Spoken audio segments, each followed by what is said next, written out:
أعوذ بالله من الشيطان الرجيم. بسم الله الرحمن الرحيم.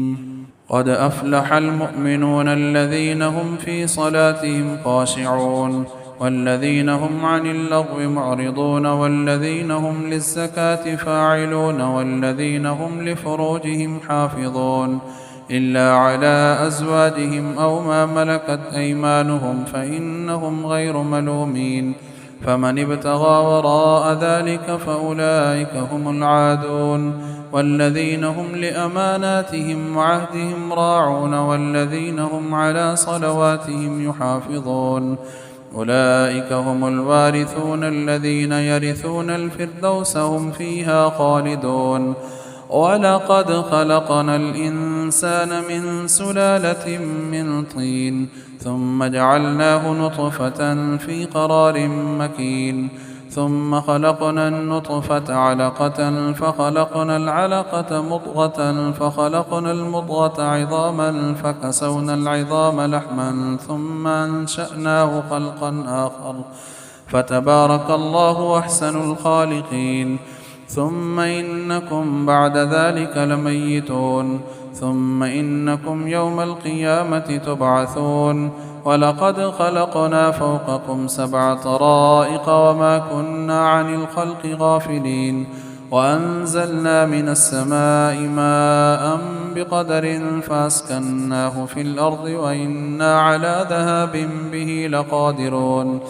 فأنشأنا لكم به جنات من نخيل وأعناب لكم فيها فواكه كثيرة ومنها تأكلون. وشجرة تخرج من طور سيناء تنبت بالدهن وصبغ للآكلين. وإن لكم في الأنعام لعبرة نسقيكم مما في بطونها ولكم فيها منافع كثيرة ومنها تأكلون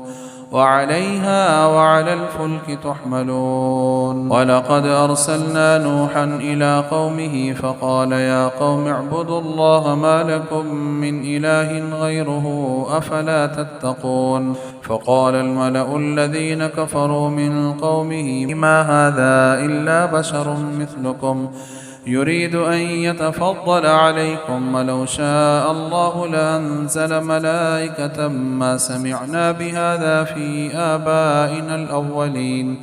إن هو إلا رجل به جنة فتربصوا به حتى حين. قال رب انصرني بما كذبون. فأوحينا إليه أن اصنع الفلك بأعيننا ووحينا فإذا جاء أمرنا وفاردت النور فاسلك فيها من كل زوجين 2 وأهلك إلا من سبق عليه القول ولا تخاطبني في الذين ظلموا إنهم مغرقون. فإذا استويت أنت ومن معك على الفلك فقل الحمد لله الذي نجانا من القوم الظالمين وقل رب ينزلني منزلا مباركا وأنت خير المنزلين. إن في ذلك لآيات وإن كنا لمبتلين. ثم أنشأنا من بعدهم قرنا آخرين فأرسلنا فيهم رسولا منهم أن اعبدوا الله ما لكم من إله غيره أفلا تتقون. وقال الملأ من قومه الذين كفروا وكذبوا بلقاء الآخرة وأترفناهم في الحياة الدنيا ما هذا إلا بشر مثلكم يأكل مما تأكلون منه ويشرب مما تشربون ولئن أطعتم بشرا مثلكم إنكم إذا لخاسرون. أيعدكم أنكم إذا متم وكنتم ترابا وعظاما أنكم مخرجون. هيهات هيهات لما توعدون إن هي إلا حياتنا الدنيا نموت ونحيا وما نحن بمبعوثين. إن هو إلا رجل افترى على الله كذبا وما نحن له بمؤمنين. قال رب انصرني بما كذبون. قال عما قليل ليصبحن نادمين. فأخذتهم الصيحة بالحق فجعلناهم غثاء فبعدا للقوم الظالمين. ثم أنشأنا من بعدهم قرونا آخرين ما تسبق من أمة أجلها وما يستأخرون ثم أرسلنا رسلنا تترى كلما جاء أمة رسولها كذبوه فأتبعنا بعضهم بعضا وجعلناهم أحاديث فبعدا لقوم لا يؤمنون ثم أرسلنا موسى وأخاه هارون بآياتنا وسلطان مبين إلى فرعون وملئه فاستكبروا وكانوا قوما عالين فقالوا أنؤمن لبشرين مثلنا وقومهما لنا عابدون فكذبوهما فكانوا من المهلكين ولقد آتينا موسى الكتاب لعلهم يهتدون وجعلنا ابن مريم وأمه آية وآويناهما إلى ربوة ذات قرار ومعين يا أيها الرسل كلوا من الطيبات واعملوا صالحا إني بما تعملون عليم وإن هذه أمتكم أمة واحدة وأنا ربكم فاتقون فتقطعوا أمرهم بينهم زبرا كل حزب بما لديهم فرحون فذرهم في غمرتهم حتى حين أيحسبون أن ما نمدهم به من مال وبنين نسارع لهم في الخيرات بل لا يشعرون إن الذين هم من خشية ربهم مشفقون والذين هم بآيات ربهم يؤمنون والذين هم بربهم لا يشركون والذين يؤتون ما آتوا وقلوبهم وجلة أنهم إلى ربهم راجعون أولئك يسارعون في الخيرات وهم لها سابقون ولا نكلف نفسا إلا وسعها ولدينا كتاب ينطق بالحق وهم لا يظلمون بل قلوبهم في غمرة من هذا ولهم أعمال من دون ذلك هم لها عاملون حتى إذا أخذنا مترفيهم بالعذاب إذا هم يجأرون لا تجأروا اليوم إنكم منا لا تنصرون قد كانت آياتي تتلى عليكم فكنتم على أعقابكم تنكصون مستكبرين به سامرا تهجرون أفلم يدبروا القول أم جاءهم ما لم يأت آباءهم الأولين أم لم يعرفوا رسولهم فهم له منكرون أم يقولون به جنة بل جاءهم بالحق وأكثرهم للحق كارهون ولو اتبع الحق أهواءهم لفسدت السماوات والأرض ومن فيهن بل أتيناهم بذكرهم فهم عن ذكرهم معرضون أم تسألهم خرجا فخراج ربك خير وهو خير الرازقين وإنك لتدعوهم إلى صراط مستقيم وإن الذين لا يؤمنون بالآخرة عن الصراط لناكبون ولو رحمناهم وكشفنا ما بهم من ضر للجوا في طغيانهم يعمهون ولقد أخذناهم بالعذاب فما استكانوا لربهم وما يتضرعون حتى إذا فتحنا عليهم بابا ذا عذاب شديد إذا هم فيه مبلسون وهو الذي أنشأ لكم السمع والأبصار والأفئدة قليلا ما تشكرون وهو الذي ذراكم في الأرض وإليه تحشرون وهو الذي يحيي ويميت وله اختلاف الليل والنهار فلا تعقلون بل قالوا مثل ما قال الأولون قالوا أئذا متنا وكنا ترابا وعظاما أئنا لمبعوثون لقد وعدنا نحن وآباؤنا هذا من قبل إن هذا إلا أساطير الأولين قل لمن الأرض ومن فيها إن كنتم تعلمون سيقولون لله قل أفلا تذكرون قل من رب السماوات السبع ورب العرش العظيم سيقولون لله قل أفلا تتقون قل من بيده ملكوت كل شيء وهو يجير ولا يجار عليه إن كنتم تعلمون سيقولون لله قل فأنى تسحرون بل أتيناهم بالحق وإنهم لكاذبون ما اتخذ الله من ولد وما كان معه من إله إذا لذهب كل إله بما خلق ولعلى بعضهم على بعض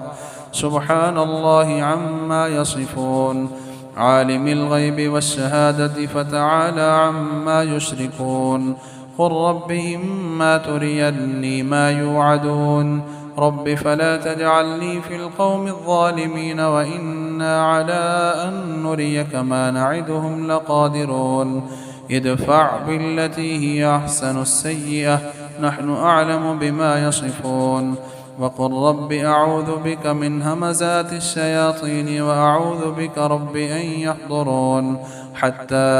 إذا جاء أحدهم الموت قال رب ارجعون لعلي أعمل صالحا فيما تركت كلا إنها كلمة هو قائلها ومن ورائهم برزخ إلى يوم يبعثون فإذا نفخ في الصور فلا أنساب بينهم يومئذ ولا يتساءلون فمن ثقلت موازينه فأولئك هم المفلحون ومن خفت موازينه فأولئك الذين خسروا أنفسهم في جهنم خالدون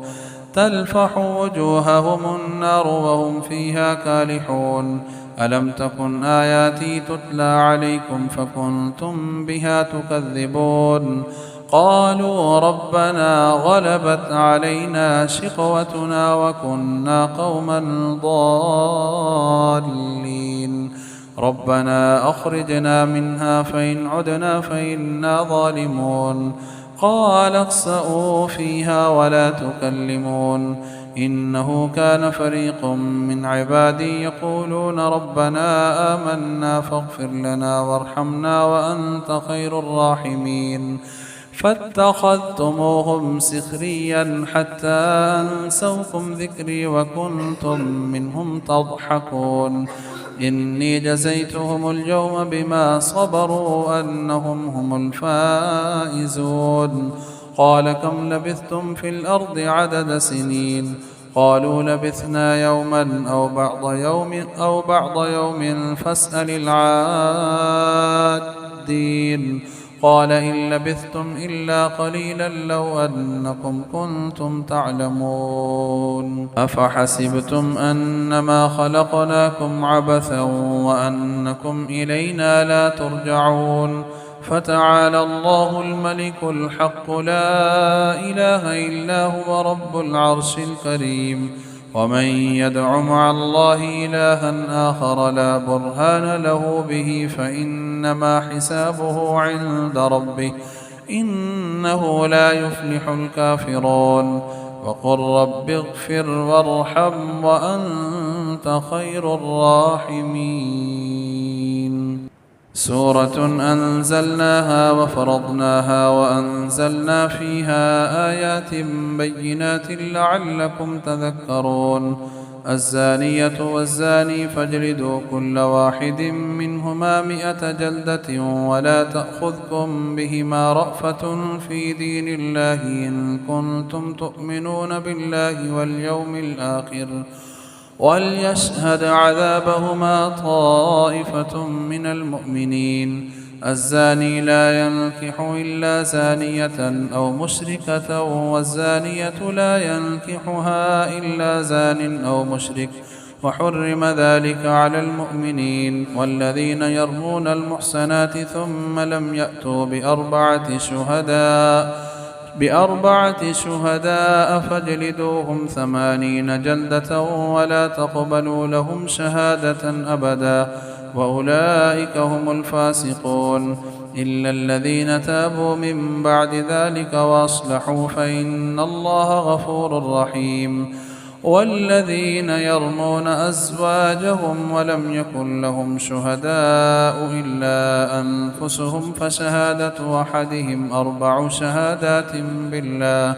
إنه لمن الصادقين والخامسة أن لعنة الله عليه إن كان من الكاذبين ويدرأ عنها العذاب أن تشهد 4 شهادات بالله إنه لمن الكاذبين.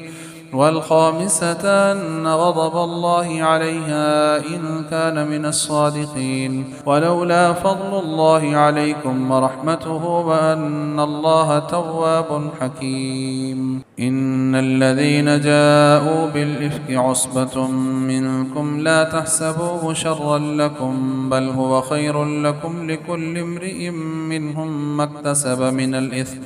والذي تولى كبره منهم له عذاب عظيم. لولا إذ سمعتموه ظن المؤمنون والمؤمنات بأنفسهم خيرا وقالوا هذا إفك مبين. لولا جاءوا عليه ب4 شهداء فإذ لم يأتوا بالشهداء فأولئك عند الله هم الكاذبون. ولولا فضل الله عليكم ورحمته في الدنيا والآخرة لمسكم فيما أفضتم فيه عذاب عظيم. إذ تلقونه بألسنتكم وتقولون بأفواهكم ما ليس لكم به علم وتحسبونه هينا وهو عند الله عظيم. ولولا إذ سمعتموه قلتم ما يكون لنا أن نتكلم بهذا سبحانك هذا بهتان عظيم. يعظكم الله أن تعودوا لمثله أبدا إن كنتم مؤمنين. ويبين الله لكم الآيات والله عليم حكيم. إن الذين يحبون أن تشيع الفاحشة في الذين آمنوا لهم عذاب أليم في الدنيا والآخرة والله يعلم وأنتم لا تعلمون. ولولا فضل الله عليكم ورحمته وأن الله رءوف رحيم. يا أيها الذين آمنوا لا تتبعوا خطوات الشيطان ومن يتبع خطوات الشيطان فإنه يأمر بالفحشاء والمنكر. ولولا فضل الله عليكم ورحمته ما زكى منكم من أحد أبدا ولكن الله يزكي من يشاء والله سميع عليم. ولا يأتل أولو الفضل منكم والسعة أن يؤتوا أولي القربى والمساكين والمهاجرين في سبيل الله وليعفوا وليصفحوا ألا تحبون أن يغفر الله لكم والله غفور رحيم. إن الذين يرمون المحصنات الغافلات المؤمنات لعنوا في الدنيا والآخرة ولهم عذاب عظيم. يوم تشهد عليهم ألسنتهم وأيديهم وأرجلهم بما كانوا يعملون. يومئذ يوفيهم الله دينهم الحق ويعلمون أن الله هو الحق المبين. الخبيثات للخبيثين والخبيثون للخبيثات والطيبات للطيبين والطيبون للطيبات أولئك مبرؤون مما يقولون لهم مغفرة ورزق كريم. يا أيها الذين آمنوا لا تدخلوا بيوتا غير بيوتكم حتى تستأنسوا وتسلموا على أهلها ذلكم خير لكم لعلكم تذكرون. فإن لم تجدوا فيها أحدا فلا تدخلوها حتى يؤذن لكم وإن قيل لكم ارجعوا فارجعوا هو أزكى لكم والله بما تعملون عليم. ليس عليكم جناح أن تدخلوا بيوتا غير مسكونة فيها متاع لكم والله يعلم ما تبدون وما تكتمون. قل للمؤمنين يغضوا من أبصارهم ويحفظوا فروجهم ذلك أزكى لهم إن الله خبير بما تعملون. وقل للمؤمنات يغضضن من أبصارهن ويحفظن فروجهن ولا يبدين زينتهن إلا ما ظهر منها وليضربن بخمرهن على جيوبهن ولا يبدين زينتهن إلا لبعولتهن أو آبائهن أو آباء بعولتهن أو أبنائهن أو أبناء بعولتهن أو إخوانهن أو بني إخوانهن أو بني أخواتهن أو نسائهن أو ما ملكت أيمانهن أو التابعين غير أولي الإربة من الرجال أو الطفل الذين لم يظهروا على عورات النساء ولا يضربن بأرجلهن ليعلم ما يخفين من زينتهن وتوبوا إلى الله جميعا أيها المؤمنون لعلكم تفلحون وأنكحوا الأيام منكم الصالحين من عبادكم وإمائكم إن يكونوا فقراء يغنهم الله من فضله والله واسع عليم وليستعفف الذين لا يجدون نكاحا حتى يغنيهم الله من فضله والذين يبتغون الكتاب مما ملكت أيمانكم فكاتبوهم إن علمتم فيهم خيرا وآتوهم مما لله الذي آتاكم ولا تكرهوا فتياتكم على البغاء إن أردنا تحصنا لتبتغوا عرض الحياة الدنيا ومن يكرههن فإن الله من بعد إكراههن غفور رحيم ولقد أنزلنا إليكم آيات بينات ومثلا من الذين خلوا من قبلكم وموعظة للمتقين الله نور السماوات والأرض مثل نوره كمشكاة فيها المصباح في زجاجة الزجاجة كأنها كوكب دري يوقد من شجرة مباركة زيتونة لا شرقية ولا غربية يكاد زيتها يضيء ولو لم تمسسه نور على نور يهدي الله لنوره من يشاء ويضرب الله الأمثال للناس والله بكل شيء عليم في بيوت أذن الله أن ترفع ويذكر فيها اسمه يسبح له فيها بالغدو والآصال رجال لا تلهيهم تجارة ولا بيع عن ذكر الله وإقام الصلاة وإيتاء الزكاة يخافون يوما تتقلب فيه القلوب والأبصار وليجزيهم الله أحسن ما عملوا ويزيدهم من فضله والله يرزق من يشاء بغير حساب والذين كفروا أعمالهم كسراب بقيعة يحسبه الظمآن ماء حتى إذا جاءه لم يجده شيئا ووجد الله عنده فوفاه حسابه والله سريع الحساب أو كظلمات في بحر لجي يغشاه موج من فوقه سحاب ظلمات بعضها فوق بعض إذا أخرج يده من لم يكد يراها ومن لم يجعل الله له نورا فما له من نور ألم تر أن الله يسبح له من في السماوات والأرض والطير صافات كل قد علم صلاته وتسبيحه والله عليم بما يفعلون ولله ملك السماوات والأرض وإلى الله المصير ألم تر أن الله يزجي سحابا ثم يؤلف بينه ثم يجعله ركاما فترى الودق يخرج من خلاله وينزل من السماء من جبال فيها من برد فيصيب به من يشاء ويصرفه عن من يشاء يكاد سنا برقه يذهب بالأبصار يقلب الله الليل والنهار إن في ذلك لعبرة لأولي الأبصار والله خلق كل دابة من ماء فمنهم من يمشي على بطنه ومنهم من يمشي على رجلين ومنهم من يمشي على أربع يخلق الله ما يشاء إن الله على كل شيء قدير لقد أنزلنا آيات مبينات والله يهدي من يشاء إلى صراط مستقيم ويقولون آمنا بالله وبالرسول وأطعنا ثم يتولى فريق منهم من بعد ذلك وما أولئك بالمؤمنين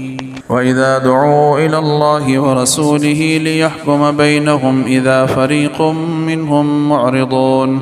وإن يكن لهم الحق يأتوا إليه مذعنين أفي قلوبهم مرض أم يخافون أن يحيف الله عليهم ورسوله بل أولئك هم الظالمون إنما كان قول المؤمنين إذا دعوا إلى الله ورسوله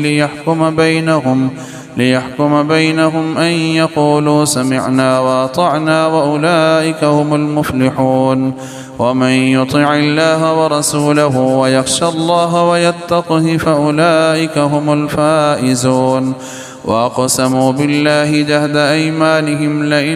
لئن أمرتهم ليخرجن قل لا تقسموا طاعة معروفة إن الله خبير بما تعملون قل أطيعوا الله وأطيعوا الرسول فإن تولوا فإنما عليه ما حمل وعليكم ما حملتم وإن تطيعوه تهتدوا وما على الرسول إلا البلاغ المبين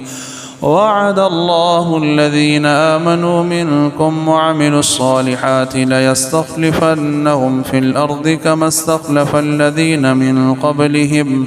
وليمكنن لهم دينهم الذي ارتضى لهم وليبدلنهم من بعد خوفهم أمنا يعبدونني لا يشركون بي شيئا ومن كفر بعد ذلك فأولئك هم الفاسقون وأقيموا الصلاة وآتوا الزكاة وأطيعوا الرسول لعلكم ترحمون لا تحسبن الذين كفروا معجزين في الأرض ومأواهم النار ولبئس المصير يا أيها الذين آمنوا ليستأذنكم الذين ملكت أيمانكم والذين لم يبلغوا الحلم منكم 3 مرات من قبل صلاة الفجر وحين تضعون ثيابكم من الظهيرة ومن بعد صلاة العشاء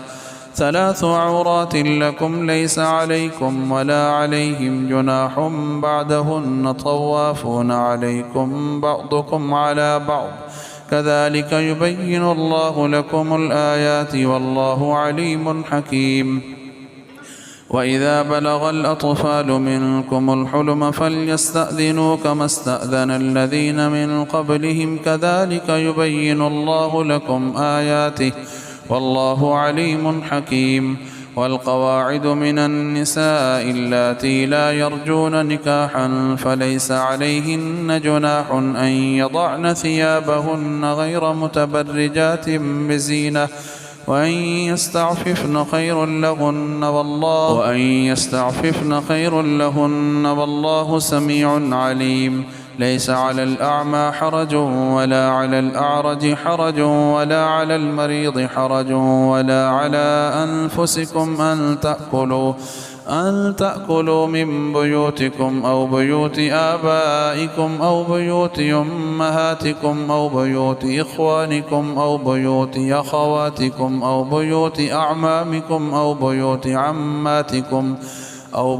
عماتكم أو بيوت أخوالكم أو بيوت خالاتكم أو ما ملكتم مفاتحه أو صديقكم